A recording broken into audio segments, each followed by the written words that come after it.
नमस्कार दोस्तों, जय हिंद, जय Bharat. All power with in you can do anything and everything. सभी शक्तियां आपके भीतर, आप कुछ भी और सब कुछ कर सकते हो। तो पिछली बार मैंने 4 क्वेश्चन पूछे थे, उसमें सही जवाब भेजा है मनीषा ने, मनोज ने, प्रदीप ने, ठीक है ना, कमल ने, विक्रांत ने। इन बच्चों ने, एक पूजा अंजलि है, ये 2 बच्चियां पूजा और अंजलि, इन्होंने सही जवाब भेजे। भी इनके मैंने नाम लिए क्लास में। तो सही जवाब क्या थे? राष्ट्रीय खेल दिवस कब मनाया जाता है? ये क्वेश्चन आपके सामने था कि राष्ट्रीय खेल दिवस कब मनाया जाता है। तो कब मनाया जाता है? प्रत्येक वर्ष 29 अगस्त को मनाया जाता है। 29 अगस्त को इसी दिन क्या हुआ था? मेजर ध्यानचंद का जन्म। मेजर ध्यानचंद का जन्म हुआ था 29 अगस्त 1905 को इनका जन्म हुआ था। कहां हुआ था? प्रयागराज यूपी के अंदर इनका जन्म हुआ था। और पूरे जीवन के अंदर 185 मैच खेले और 570 गोल दागने का इन्होंने कार्य किया था। 185 मैच खेले और 570 गोल दागने का इन्होंने कार्य किया था मेजर ध्यानचंद ने, ठीक है। अगला प्रश्न था, ओलंपिक में हरियाणा से कितने खिलाड़ी गए? तो हरियाणा से कुल कितने खिलाड़ी गए? 30 खिलाड़ी गए। हरियाणा से कितने खिलाड़ी गए? 30 खिलाड़ी गए। सर्वाधिक घोड़े हरियाणा में पूछे तो कहां पर हैं? तो ये करनाल के अंदर हो जाएगा। करनाल के अंदर हो जाएगा। अगर पूर्णिया कट्टू यानी कि घोड़े के बच्चे पूछे पूर्णिया कट्टू, तो वो गुरुग्राम के अंदर है। वो कहां पर है? गुरुग्राम के अंदर है, ठीक है। अगला है, पूरा हरियाणा में बिजली कब पहुंची? तो बंशीलाल की सरकार में 29 नवंबर 1970 को, आपका सही आंसर होगा 29 नवंबर 1970 को पूरे हरियाणा में क्या पहुंच गई थी? बिजली पहुंच गई थी। भाई पूरे हरियाणा में क्या पहुंच गई थी? बिजली पहुंच गई थी। तो ये आपका सही आंसर रहेगा। ये आपका क्या होगा? बिल्कुल सही आंसर होगा। तो नेक्स्ट प्रश्न, आज की श्रृंखला, आज के क्वेश्चन हम देखेंगे। अब आज के प्रश्नों के बारे में डिस्कस करेंगे। बहुत ही बेहतरीन क्लास, हरियाणा की जीके की धाकड़ क्लास, इंडिया जीके और हरियाणा जीके मिक्स मसाला इसमें रहेगा, ठीक है ना। तो वीडियो को ज्यादा से ज्यादा शेयर करेंगे बच्चों, शेयर करना आप मत भूलिएगा। वीडियो को ज्यादा से ज्यादा शेयर करें आप लोग, ठीक है ना। ये रहा हरियाणा का पहला प्रश्न।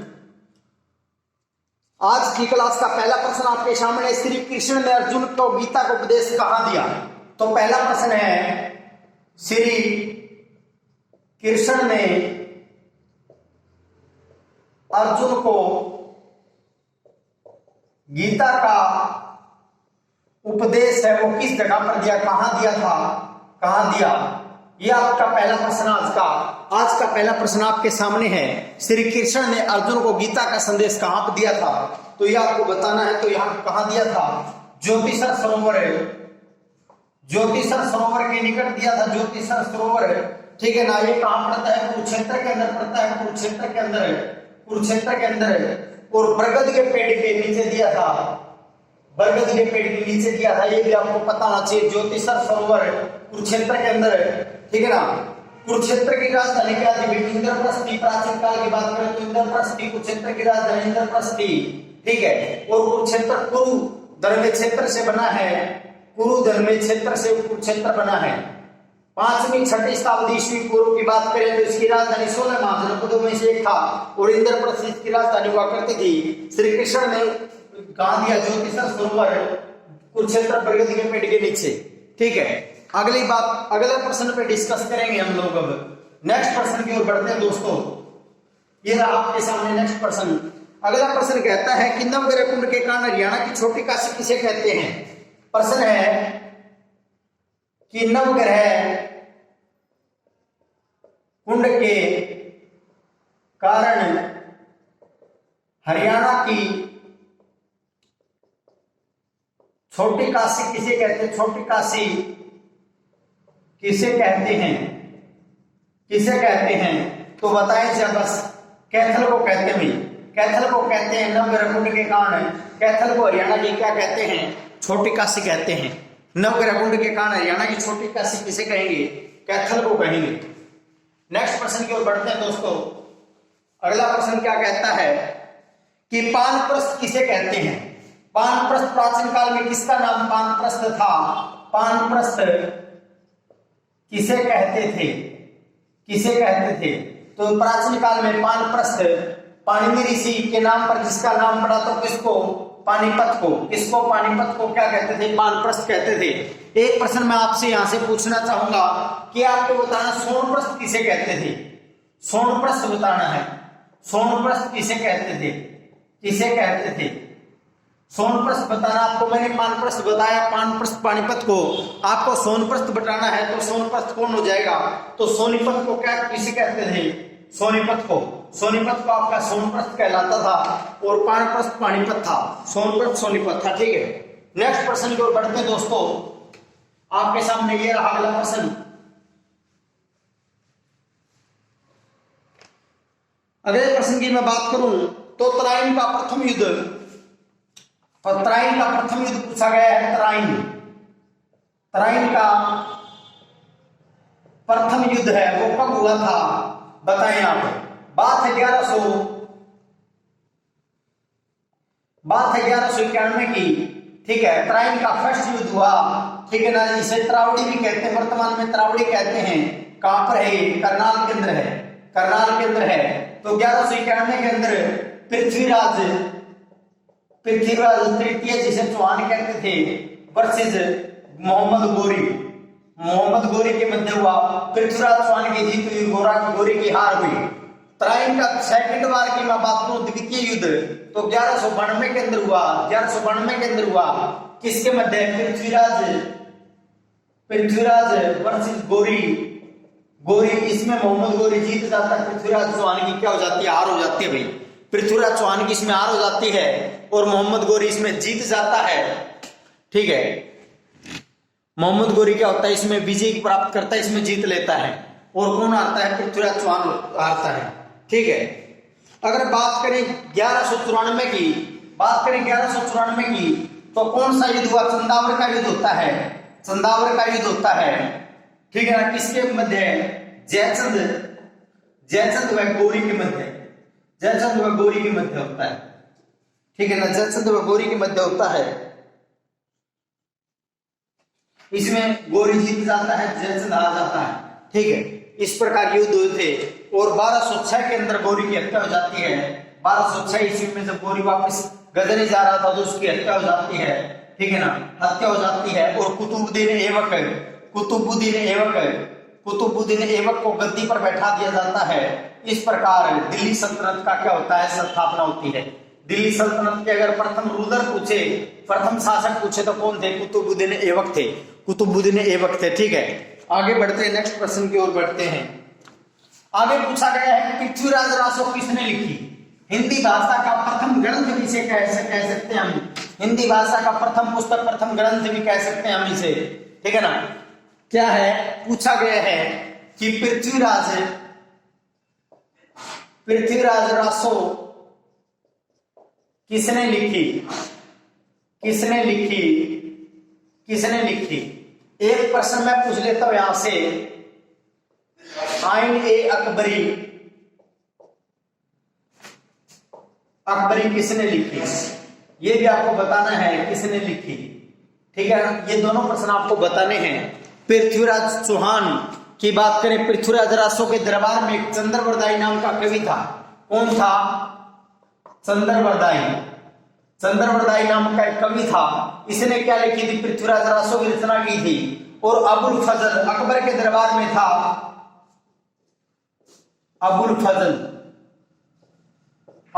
ने क्या लिखी थी? आइन अकबरी लिखी थी। आइन अकबरी के रचनाकार कौन है? अबुल फजल हैं। और पृथ्वीराज रासो चंद्रवरदाई ने लिखी पृथ्वीराज रासो। आगे बढ़ते हैं नेक्स्ट प्रश्न की ओर। सेशन को शेयर करना भी ज्यादा से ज्यादा, सेशन को शेयर करना मत भूलिएगा आप। सेशन को शेयर करते रहिएगा। चौधरी चरण सिंह कृषि विश्वविद्यालय कहां पर है? नेक्स्ट प्रश्न, HAU पूछा गया आपसे। HAU कहां है? HAU कहां है ये पूछा गया है। HAU यानी कि Haryana agriculture university. Haryana agriculture university पूछा गया है तो कहां हो जाएगी? हिसार के अंदर हो जाएगी। और स्थापना कब हुई थी? 1970 के अंदर हुई थी। एशिया की सबसे बड़ी यूनिवर्सिटी है। एशिया की सबसे बड़ी यूनिवर्सिटी क्या है? HAU है। स्थापना कब होती है?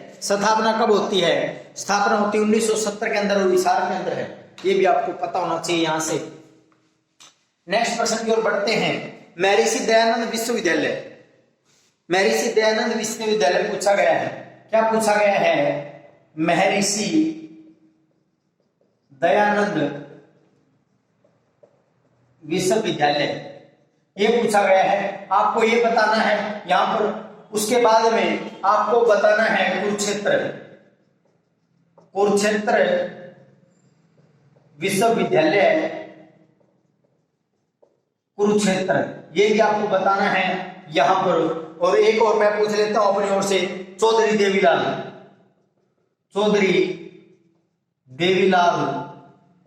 विश्वविद्यालय, ये तीनों ही आपको बताने हैं। ये तीनों ही आपको क्या करने हैं बताने में, तीनों ही आपको बताने हैं। महर्षि दयानंद विश्वविद्यालय के जिक्र करूं तो रोहतक के अंदर, कहां है? रोहतक के अंदर 1976 के अंदर स्थापना हुई थी।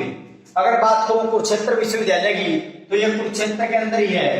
कुरुक्षेत्र के अंदर 1956 की, भारत की हरियाणा की प्रथम यूनिवर्सिटी की बात करूं तो कुरुक्षेत्र है। 1956 के अंदर बात करें तो ये बनी थी डॉक्टर राजेंद्र प्रसाद के सपनों का शहर चंडीगढ़, और सपनों की यूनिवर्सिटी ये थी। चौधरी देवीलाल विश्वविद्यालय की मैं बात करूं तो ये सिरसा के अंदर है, CDLU। और ये कब बनी थी? ये बनी थी 2003 के अंदर, ये भी आपको यहाँ से पता होना चाहिए। 2003 के अंदर बनी, ठीक है। ये भी आपको यहाँ से क्या होना चाहिए? पता होना चाहिए। यहाँ से आपको ये पता होना चाहिए। अगर बात करें महर्षि दयानंद विश्वविद्यालय की रोहतक 1976 के अंदर, कुरुक्षेत्र विश्वविद्यालय कुरुक्षेत्र 1956 के अंदर, कुरुक्षेत्र महर्षि दयानंद विश्वविद्यालय रोहतक 1976, कुरुक्षेत्र विश्वविद्यालय कुरुक्षेत्र 1956 को, और चौधरी देवीलाल विश्वविद्यालय सिरसा 2003 को, ठीक है। अगर मैं एक यूनिवर्सिटी GJU और पूछूं आपसे, गुरु जम्बेश्वर विश्वविद्यालय बताना भाई, GJU ये कहाँ है और कब स्थापना हुई थी? तो आपसे पूछा गया है गुरु जम्बेश्वर यूनिवर्सिटी GJU, तो 1995 के अंदर बनी थी। कहाँ है? हिसार के अंदर है। कहाँ है? हिसार के अंदर है। कहाँ है? हिसार के अंदर 1995 के अंदर बनी थी। तो यहाँ से यूनिवर्सिटी आपको क्लियर होती जा रही है, ठीक है ना। मुख्य विश्वविद्यालय मैंने करवा भी दिए हैं, तो ऐसे आपको करना है। आगे चलते हैं। हरियाणा की गुलाबी नगरी किसे कहते हैं? गुलाबी नगरी या पिंक सिटी किसे कहते हैं? या पिंक सिटी हरियाणा की पिंक सिटी या गुलाबी नगरी किसे कहते हैं? तो किसे कहते हैं? फतेहाबाद को कहते हैं। 1352 की बात है। किसने बसाया था? फिरोज शाह तुगलक ने बसाया था। किसको? फतेहाबाद को किसने बसाया था? फिरोज शाह तुगलक को। फिरोज शाह तुगलक कहीं सैन्य अभियान पर गए हुए थे, जब आए तो इनको पुत्र रत्न की प्राप्ति हुई और रात में यहाँ पर फतेहाबाद में डेरा डाला था। तो फतेह माने जीत करके बसाया गया प्रदेश, फतेह धर्मी आबाद से बन गया फतेहाबाद। फतेह धर्मी आबाद, ठीक है ना, क्या बन गया? फतेहाबाद बन गया।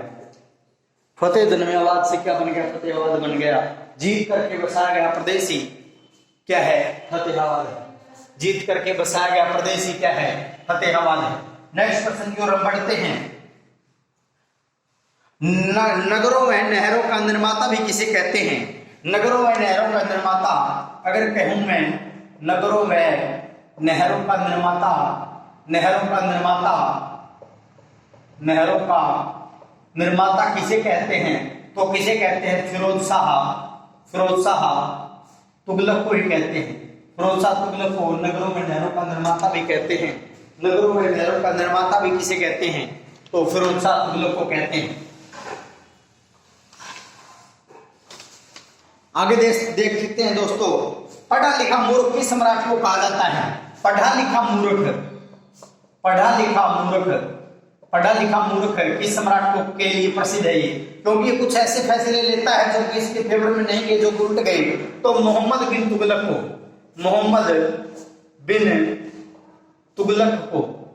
को पढ़ा लिखा मूर्ख कहा जाता है। मोहम्मद बिन तुगलक को पढ़ा लिखा मूर्ख किसे कहते हैं? मोहम्मद बिन तुगलक को कहा जाता है पढ़ा लिखा मूर्ख। अगले प्रश्न है, इसी के दरबार में लीला किसने लिखा? तो बात करते हैं इब्न बतूता की। इब्न बतूता जो कि 1333 में आया था, मोरक्को का निवासी था। कहाँ का था? मोरक्को का निवासी था, मोरक्को का। और ये कहाँ आया था? मोहम्मद बिन तुगलक के दरबार में आया था। इसने बुक लिखी थी रिहला। क्या बुक लिखी थी? रिहला नामक इसने एक पुस्तक भी लिखने का कार्य किया था। क्या पुस्तक का नाम था? रिहला पुस्तक थी। नेक्स्ट प्रश्न की ओर बढ़ते हैं। अगला प्रश्न क्या है? अगला प्रश्न है कि दिल्ली सल्तनत का सर्वाधिक लंबा वंश कौन सा था? दिल्ली सल्तनत का सर्वाधिक लंबा राजवंश पूछा गया है। तो लंबा राजवंश कौन सा हो जाएगा? लंबा राजवंश कौन सा हो जाएगा? तुगलक हो जाएगा। और छोटा पूछे तो खिलजी हो जाएगा। खिलजी, क्योंकि खिलजी है वो 1290 से लेकर के 1320 तक रहा था और तुगलक 1320 से लेकर के 1414 ईस्वी रहा था। ठीक है ना? वैसे मैं क्लियर भी कर देता हूँ, ये सभी लिख भी देता हूँ आपको सभी वंश लिख भी करवा देता हूँ। यही मैं क्लियर, टॉपिक बीच में आया तो इसको छोड़ेंगे नहीं, वो कंप्लीट कर लेंगे यहीं पर। तो देखेंगे यहां पर मैं लिखूंगा वंश, यहां पर लिखूंगा मैं ट्रिक, याद करने की ट्रिक। यहां पर वंश, यहां पर इनके संस्थापक लिखूंगा, संस्थापक, और यहां पर कार्यकाल लिखूंगा। कार्यकाल क्या क्लियर दिख रहा है भाई? ये क्या क्लियर दिख रहा है? क्लियर नहीं दिख रहा तो कोई बात नहीं, हम इधर लिख देते हैं, थोड़ा नीचे लिख देते हैं। यहां पर लिखेंगे हम ट्रिक लिखेंगे। अब क्लियर दिख रहा है क्या? हाँ क्लियर दिख रहा है, ट्रिक है। यहां पर हम वंश लिखेंगे, वंश, यहां पर हम संस्थापक लिखेंगे, संस्थापक, और यहां पर काल लिखेंगे, टाइम पीरियड लिखेंगे। ठीक है, यहां पर हम काल लिख देंगे। तो सबसे पहले ट्रिक है, तो गुलाब खिले तो सुगंध लो, गुलाब खिले तो सुगंध लो। ये तो आपकी क्या हो जाएगी? ट्रिक हो जाएगी। ये आपकी ट्रिक हो जाएगी। गुलाब से गुलाम वंश बन जाएगा, गुलाम वंश, गुलाम, खी से खिलजी, खिलजी, फिर तुगलक, फिर सैयद, और अंत में लोधी। ये आपके वंश थे। अब इनके संस्थापक तो सबसे पहले कुतुबुद्दीन ऐबक आएगा, कुतुबुद्दीन ऐबक, ये थोड़े आगे लिख देंगे, काल यहां पर लिख देंगे, कुतुबुद्दीन ऐबक। आगे जलालुद्दीन खिलजी, जलालुद्दीन खिलजी। आगे बात करूं तो गयासुद्दीन तुगलक, गयासुद्दीन तुगलक। उसके बाद में खिजर खान है, खिजर खान है, और फिर बहलोल लोधी, बहलोल लोधी। इस प्रकार आपके वंश रहेंगे। ठीक है, इस प्रकार क्या रहेंगे? आपके वंश रहेंगे। सबसे पहले गुलाब खिले तो सुगंध लो, गुलाब से गुलाम वंश कुतुबुद्दीन ऐबक, खिले से खिलजी वंश जलालुद्दीन खिलजी, तो से तुगलक गयासुद्दीन तुगलक, सुगंध से सैयद खिजर खान, लो से लोधी बहलोल लोधी। ठीक है, अब इनका कार्यकाल की बात करूं तो 1206 से 1290 ईस्वी तक की बात करूं, 1290 से 1320, 1320 से 1414, 1414 से 1451, और 1451 से 1526, 1526। इस प्रकार इनका कार्यकाल रहा। ठीक है, इस प्रकार इनका क्या रहता है? कार्यकाल रहता है। अगर बात करूं तो अंतिम में यहां पर 3 वंश थे। बहलोल लोधी के बाद सिकंदर लोधी, सिकंदर लोधी था, और उसके बाद में इब्राहिम लोधी था, इब्राहिम लोधी था।